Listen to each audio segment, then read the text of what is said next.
Welcome. In this video, I will show you how to scan QR codes using your HP 255's web camera.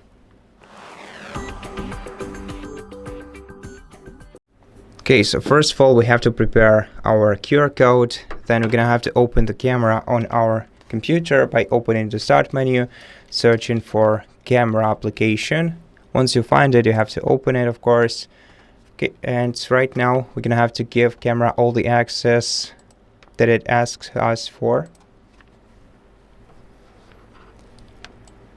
Well, you don't have to give it the location access for this purpose. And after that, we're gonna have to face this QR code to our camera and select the QR barcode icon on the right side.